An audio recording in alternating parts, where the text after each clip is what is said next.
जय हिंद दोस्तों।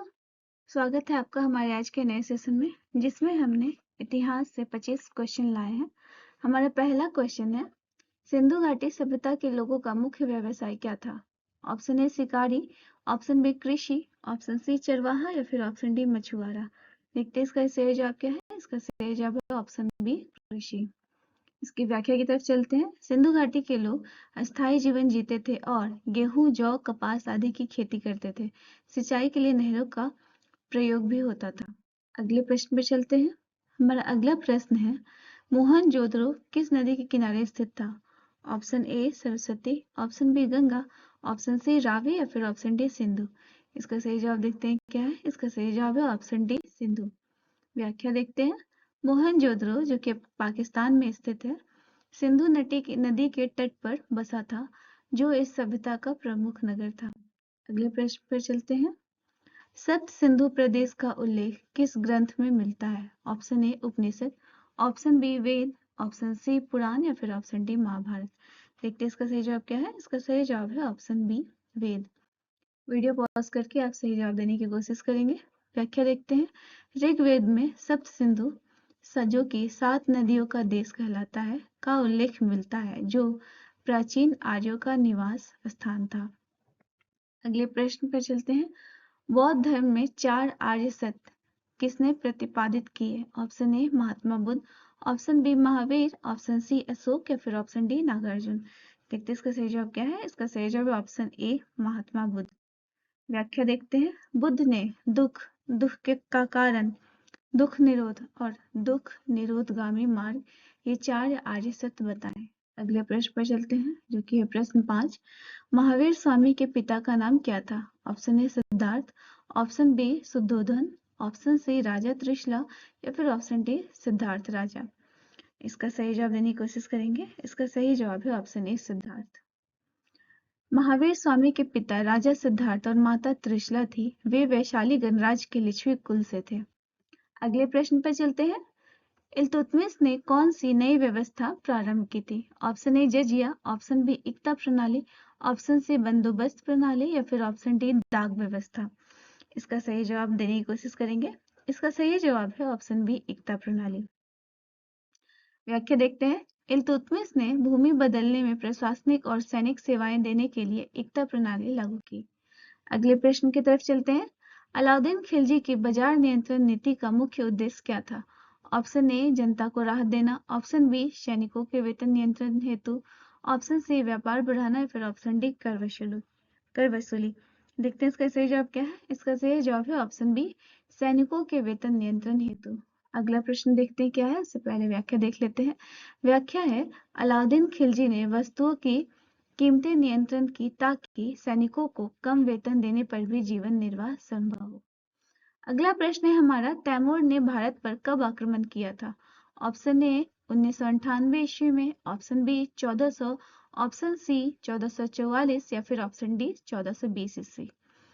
देखते हैं इसका सही जवाब क्या है। इसका सही जवाब है ऑप्शन ए 1398 ईस्वी। अगला प्रश्न देखते हैं क्या है। अगला प्रश्न है, अकबर ने इबादत खाना कहाँ बनवाया था? Option A Agra, option B Delhi, option C Fatehpur Sikri या फिर ऑप्शन डी लाहौर। इसके सही जवाब की तरफ चलते हैं। इसका सही जवाब है ऑप्शन सी फतेहपुर सिकरी। व्याख्या देखते हैं। अकबर ने विभिन्न धर्मों के विद्वानों के बीच विचार विनिमय हेतु फतेहपुर सिकरी में इबादत खाना बनवाया। अगला प्रश्न देखते हैं क्या है। राजतरंगिणी किसके द्वारा लिखी गई थी? Option A Kalidas, option B Banabhatta, option C Kalhana या फिर ऑप्शन डी विष्णु शर्मा। इसका सही जवाब देखते हैं क्या है। इसका सही जवाब है ऑप्शन सी कलहन। व्याख्या देखते हैं। राजतरंगिणी कश्मीर के राजाओं का इतिहास है, जिसे 12वीं सदी में कलहन ने लिखा। अगला प्रश्न देखते हैं क्या है। शिवाजी को छत्रपति की उपाधि कब मिली थी? ऑप्शन ए 1660 ईस्वी, ऑप्शन बी 1674, ऑप्शन सी 1670 या फिर ऑप्शन डी 1678 ईस्वी। देखते हैं इसका सही जवाब क्या है। इसका सही जवाब है ऑप्शन बी 1674 ईस्वी। व्याख्या देखते हैं। रायगढ़ किले पर 1674 में शिवाजी का राज्याभिषेक हुआ, जहां उन्हें छत्रपति कहा गया। अगला प्रश्न जो कि है 12, पानीपत का तीसरा युद्ध कब हुआ था? ऑप्शन ए 1556 ईस्वी, ऑप्शन बी 1526 ईस्वी, ऑप्शन सी 1761 ईस्वी या फिर ऑप्शन डी 1857 ईस्वी। इसका सही जवाब होगा ऑप्शन सी 1700। इसका सही जवाब होगा ऑप्शन सी 1761 ईस्वी। देखते हैं इसकी व्याख्या।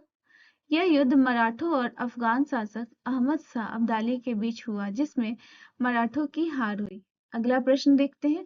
अंग्रेजों ने भारत में पहला कारखाना कहाँ स्थापित किया था? Option A Madras, option B Calcutta, option C Surat या फिर ऑप्शन डी मुंबई। इसका सही जवाब देखेंगे क्या है। इसका सही जवाब है ऑप्शन सी सूरत। व्याख्या देखते हैं। ईस्ट इंडिया कंपनी ने 1613 में सूरत में पहला व्यापारिक कारखाना स्थापित किया था। अगला प्रश्न देखते हैं क्या है। बंगाल का अस्थायी बंदोबस्त किसने किया था?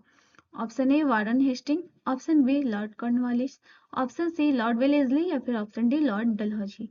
इसका सही जवाब देखते हैं क्या है। इसका सही जवाब है ऑप्शन बी लॉर्ड कॉर्नवालिस। व्याख्या देखते हैं। 1793 में कॉर्नवालिस ने अस्थायी बंदोबस्त लागू किया, जिससे जमींदारों को भूमि का स्वामी बना दिया गया। अगला प्रश्न क्या है। हमारा 15 नंबर प्रश्न है। रानी लक्ष्मीबाई किस राज्य की शासक थी? Option A Awadh, option B Jhansi, option C Kanpur या फिर option D Delhi. Video pause करके सही जवाब देने की कोशिश करेंगे। इसका सही जवाब होगा ऑप्शन बी झांसी। व्याख्या देखते हैं। डलहौजी की डॉक्ट्रिन ऑफ लैप्स नीति के तहत झांसी को अंग्रेजों ने हड़प लिया, जिससे रानी लक्ष्मीबाई ने विद्रोह किया। अगला प्रश्न क्या है।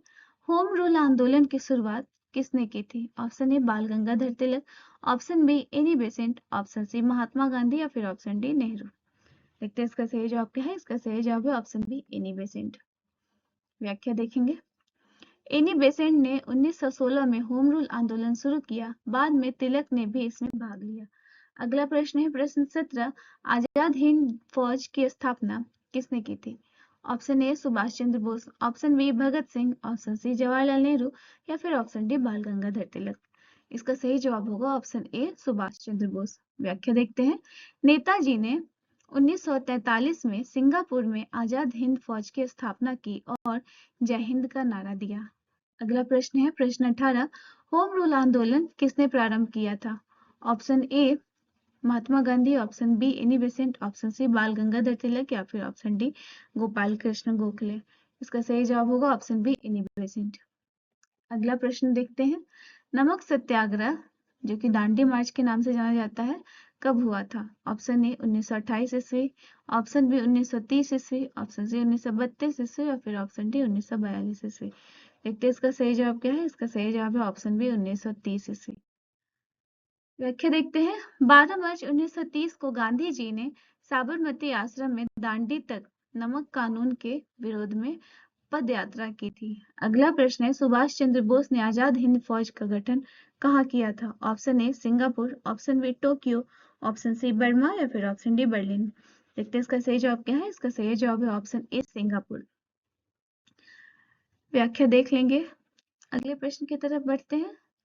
स्वदेशी आंदोलन के दौरान वंदे मातरम नारा किसने दिया था? Option A Bankim Chandra Chattopadhyay, option B Rabindranath Tagore, option C Subhash Chandra Bose या फिर ऑप्शन डी बाल गंगाधर तिलक। सही जवाब देखेंगे। इसका सही जवाब है ऑप्शन ए बंकिम चंद्र चट्टोपाध्याय। व्याख्या देखते हैं। बंकिम चंद्र की रचना आनंद मठ से ली गई वंदे मातरम गीत स्वदेशी आंदोलन का प्रतीक बन गया। अगला प्रश्न है। असहयोग आंदोलन के दौरान कौन सी घटना के कारण आंदोलन वापस लिया गया था? ऑप्शन ए जालियांवाला बाग हत्याकांड, ऑप्शन बी चौरी चौरा कांड, ऑप्शन सी साइमन कमीशन या फिर ऑप्शन डी नमक सत्याग्रह। वीडियो पॉज करके सही जवाब देने की कोशिश करेंगे। इसका सही जवाब जानने की क्या है। इसका सही जवाब है ऑप्शन बी चौरी चौरा कांड। व्याख्या देखते हैं। 1922 में गोरखपुर के चौरी चौरा में हिंसा होने पर गांधी जी ने असहयोग आंदोलन वापस ले लिया। अगला प्रश्न है। हिंदुस्तान सोशलिस्ट रिपब्लिकन एसोसिएशन की स्थापना कहाँ पर हुई थी? Option A Firozshah Kotla Delhi, option B Gokuldas Tejpal Sanskrit महाविद्यालय Bombay, option C town hall Calcutta या फिर ऑप्शन डी आजाद मैदान बम्बई। देखते हैं इसका सही जवाब क्या है। इसका सही जवाब है ऑप्शन ए फिरोजशाह कोटला दिल्ली। व्याख्या पढ़ लेंगे इसकी क्या है।